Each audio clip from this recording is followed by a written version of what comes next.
So hello, today we're going to be talking about the new moon in Sagittarius. Now this is happening either the 23rd or the 25th, 23rd or 24th of November, depending on where you are in the world. In Australia, it's on the 24th of November in Sydney at 7:15 a.m., which means here in Perth it will be 10:15 a.m. Perth time that this is actually happening. So new moons, as I said before, are times for setting new intentions. It's the start of a cycle. The sun and the moon are together here, which is a very, very positive time. The moon, as you can see here in this chart, is sitting virtually on the cusp of Scorpio, and it's sitting at 29:50. It's sitting at 29 degrees and 59 minutes, which is literally the first degree of Sagittarius. Sort of one second off it. So this new moon, because it's a 1 degrees, it's definitely a time of a start of a new cycle. And one of the interesting things is our next 5 new moons that we're having between now and next year, probably between about now and April of next year, will all be around the 1 degree mark. So this means that it's almost like a double emphasis, because we're not only starting like there's new beginnings, but new stages of new beginnings, which is actually really, really important too. Now, in this chart, you can see that there's a lot of energy here in what we call the mutable signs. So there's a lot of planets up here in Sagittarius, which is a mutable sign, here in Gemini, and also down here in Pisces. There are very few planets or points here that are not in those areas of the chart. So with a lot of the mutability, there's a lot of adaptability at this particular point in time. So that could be, mean that we could actually need to be a lot more creative and a lot more flexible as well around what we're actually doing and what we're expecting to do, which is really, really important. So and also we have a lot of those personal planets going into mutable signs. So one of the things that we also are moving into at the moment is that because it's a new moon, it's a perfect time to set new intentions. So this is really, really important. And Sagittarius is a sign that is a fire sign. It's a visionary sign. Sagittarius is the archer. So it's important for us to think about, where do we want to take aim, or where do we want to shoot our arrows? Where do we want to go? What's our future? What's our vision? These are all really, really important questions to ask us at the time. It's also a time so we can actually start to vision and look at ourselves and our future and see what is it that we really want.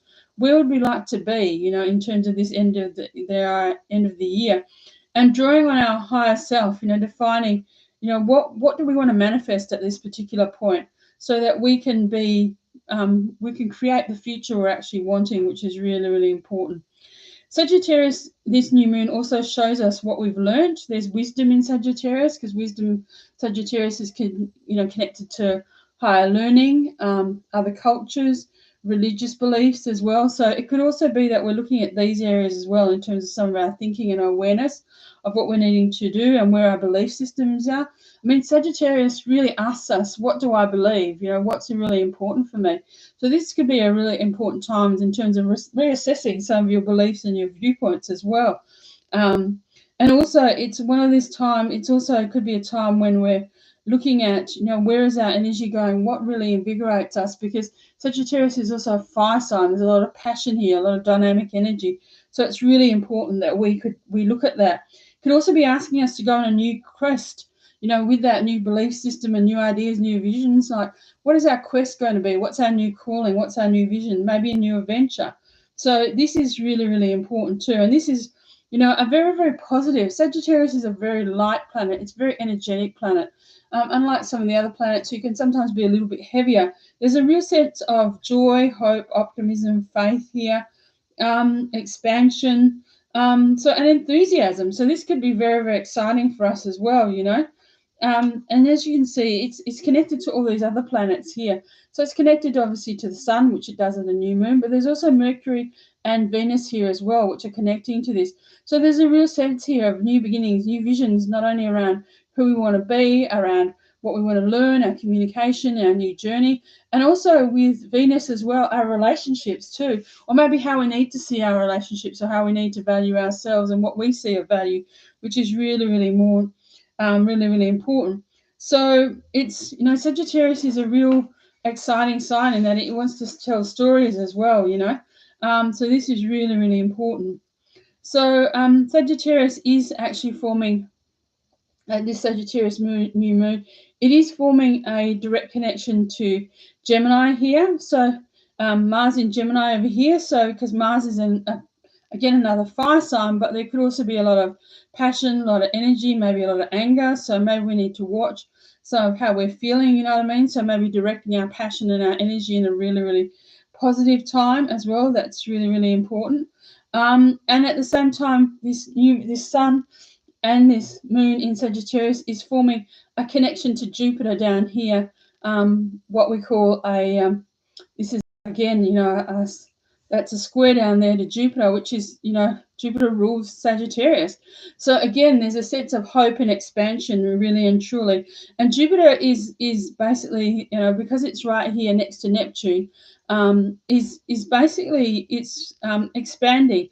It expands anything in the Pisces area of, you know, of our area. So this can be really, really positive. This can be about looking more and stepping more into our spiritual life, maybe having more spiritual in our day-to-day life, developing our sense of compassion, which is really, really important. There's a sense of unboundedness, infiniteness, limitless. So that's really, really exciting. And so we can really step into that in terms of putting that together with our energy of where our vision needs to be. So really drawing on our spiritual resources, meditations, creating, you know, intentions, basically, you know, doing a vision board, any of those things that will really bring us together and do that, which is really, really important. And there's also higher self, because this Pisces energy is very, very spiritual, but also very psychic. There could be a lot of psychic downloads coming through, a lot of information that maybe, you know, we weren't aware of, but is now becoming clearer in terms of bringing that into us and actually bringing that in and integrating that into our new vision of where we need to be and where we want to be. And so there's a real sense of hope and optimism here as well. One of the key areas, though, in terms of this particular energy is that we need to be really careful that sometimes that Pisces energy can make us a little bit spacey, can make us a bit disconnected, can make us a bit disillusioned, and maybe we can go floating off a little bit. So it's really important for us at this time to basically really and truly you know, stay grounded. So even though we may be moving into that spiritual realm, going into our spiritual journey, setting those new spiritual intentions and hopefully helping create and manifest many of those things that we want to see happen in our lives, we need to also stay grounded in this as well. And we need to make sure that those things that we're asking for are, you know, are coming from a place of love and respect and a place of wanting to make the world a better place. So with this long-standing square between Mars and Gemini here, so information, you know, because, you know, Gemini rules information and the mind and communication. So there could be information, you know, that there's going to be coming into us, you know, so facts, you know, so we need to be careful that as that new information is coming in, we need to be really reflecting on what is it that we really want to integrate and bring into our, you know, into our focus. So we could also be looking at moving into that higher frequency as well, because that information, and we really need to focus on, you know, what we're wanting to manifest, who we're wanting to be, and then be able to bring all those people and opportunities into our world as well.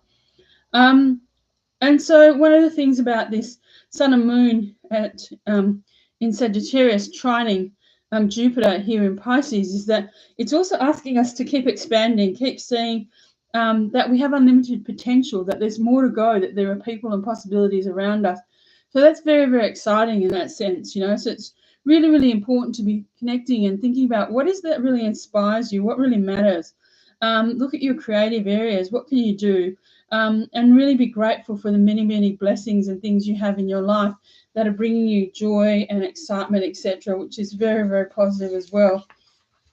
So with Venus and Mercury here also forming a trine down here to Chiron, which is in Aries as well. So these are all fire signs. So this is actually a supportive aspect. So because they're, you know, Sagittarius is a fire sign, Aries is a fire sign. What it's actually doing here is it's actually supporting us as well on our healing journey. So this is about, Chiron is our ending. It's where we have old wounds. But one of the positive things about Chiron is as we deal with our wounds, and we all have them, we become healed, and then we become the healer in that area too. So it's asking us now to look at where have we got old hurts, old wounds, old issues, old things that we need to let go of now. And it's time to let go of them, burn them up, and just say, hey, this is the end of all of this too. Because, it is, there is this Jupiterian energy here, we need to be careful that we need to not go to extremes as well. So we need to be very, very positive as well. So we also here with all this energy in Sagittarius, we also could be, really wanting to move towards freedom and independence, and we're really wanting to explore and seek new things. We want to connect to a higher consciousness that gives us an understanding, and maybe we've been sensing and feeling, haven't been quite sure, but this is a great time. And because of this this trine that is happening between these planets here, especially Mercury and Venus to Chiron down here in Aries, this is really offering us wisdom about our healing journey. So this is about also, because it's Aries, it's about doing something around ourselves, because Aries is the self, it's the body as well. So it's very much about us healing those aspects of ourselves physically, that maybe we were not so aware of, or maybe we have been aware of them too. But it's also bringing us that to attention, that physical healing as well. And so it's also giving us courage, because Aries is the warrior, the leader. So in a sense, it gives us courage to be vulnerable, perhaps, and maybe trust ourselves and connect and really start to tap into ourselves and who we are, and can bring us new understanding, new wisdom, new knowledge, and connection points that help us not only heal our physical body but also our soul as well, because Sagittarius is very much a higher octave of that as well. So it's bringing us to that higher mind as well. So there might be more to understand, more to learn, more we can grow through. So Sagittarius is helping us accumulate wisdom and knowledge, and our belief systems based on our life's experiences, based what we've been through and what's shaped us as people as well. So because there is this, this connection here to Mars in Gemini as well, sometimes this can actually block us as well. So, something, but this could also be calling us to a new sort of adventure, new part of ourselves that's going to be inspired and uplifted. But with that Mars in Gemini, that could also be a bit of frustration, because Gemini can be very scattered in terms of its energy. So we need to focus, and we need to make sure that we're looking at all the details, because sometimes Gemini loves to gather all the details, all the facts, all the information, but putting it all together is actually going to be really important, so it makes a real sense. Also, Mars here in Gemini is going to be squaring Neptune down here in Pisces. So in a sense, there could be the energy of disappointment, things falling away, things that, because it's a square, things that we hadn't planned, maybe that don't work out quite as we thought it would, and this can take things away. Could be a positive things. And this new moon, I suppose, is asking us to launch into something, something new. So we need to be extra flexible, extra adaptable, and stay open to this experience and really see what is going to happen. As these planets here in Sagittarius move forward, they're going to make a connection to Saturn, which is down here in Aquarius. And so we're bringing here that Saturn, that Sagittarius wisdom, and Saturn will bring it structure. So in a sense, Saturn says, what's useful? What can we build on? What do we need to put together? And applies it to our future plans. So Saturn gives it real energy and real depth. And, it's really important in terms of our future planning that we come together and do that. So we may have this great creative vision, but actually pulling it into some sort of form that actually works and is really useful is going to be a challenge, So there's also, because we have all these planets in fire signs as well, we have planets here in fire signs, as well as some down here as well. It will also bring in a sense of renewed faith and optimism, which will be really, really important. So in December, the sun moves into Capricorn, and at that time, Jupiter re-enters Aries as well. So in this energy, perhaps we're feeling more open, giving us opportunity to play with what matters, to what we want to create next, and truly bring together and honour that vision quest. And the energy signature of these planets is Pisces, is detachment. And that's basically our ego expressing itself, something, an expectation we need to do, look at, and how we're managing these expectations at this time. The Sagittarius energy is uplifted, it's excited, it's moving forward. And together with Mars and Neptune and Jupiter, there's a sense of not being too attached to a particular outcome, having faith, letting go, and moving forward in a way that's healthier, hopeful, optimistic, and brings renewed faith and a sense of, faith and trust in divine timing. So this is a very, very positive new moon. Lots of opportunity to sit down, really set those intentions, think about where we're actually really and truly going to, draw our bow, shoot our arrows, and hopefully find something very, very positive as well. So I hope that helps today, and wishing you all the very, very best. Bye for now.